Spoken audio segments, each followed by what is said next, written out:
Organizers say a rapidly changing world and growing global instability requires collaboration and information sharing to ensure that companies and countries can bounce back following catastrophic events. Over 20 countries are being represented at the ITRIP Conference, where discussions include emerging threats like cyber attacks, the impacts of civil unrest and violence. The United States delegation and our team from Treasury is excited to make this trip to South Africa and remains committed to strengthening global financial resilience through robust public-private partnership, effective insurance and reinsurance mechanisms, and increased resilience. From terrorism risks and increased cyber threats to severe weather, we recognize that today's risks transcend borders, requiring coordinated strategies among our ITRIP member countries. The South African Special Risk Insurance Association is hosting the conference. It says global shifts, geopolitical tensions, and the resurgence of political violence will have an impact on society and economic livelihoods.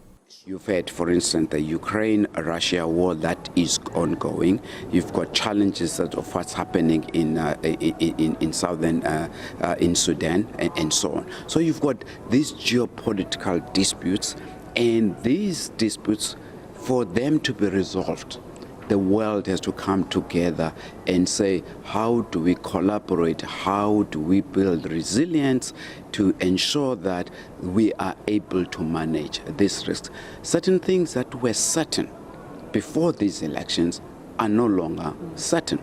I mean, if, for example, you were to look at the positioning of the US and its role in NATO, can NATO members guarantee that, the US will defend the world should they be attacked? We've got an ongoing humanitarian crisis that's happening in Gaza, in the Palestinian and Israel, that needs to be resolved.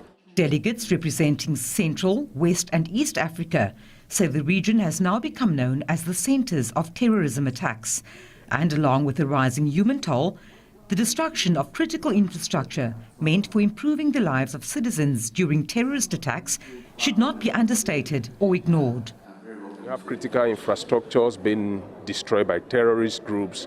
Those infrastructure are not covered by insurance. I think maybe because the risk is higher in those places, and insurance probably want to go to places where they are sure that they are going to break even.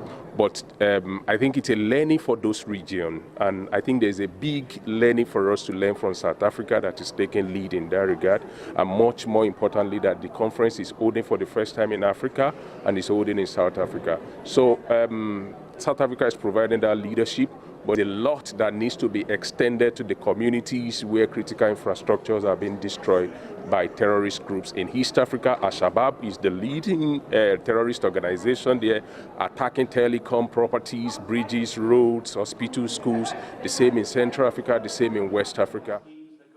The conference runs until Thursday. Vanessa Puna, SABC News, Cape Town.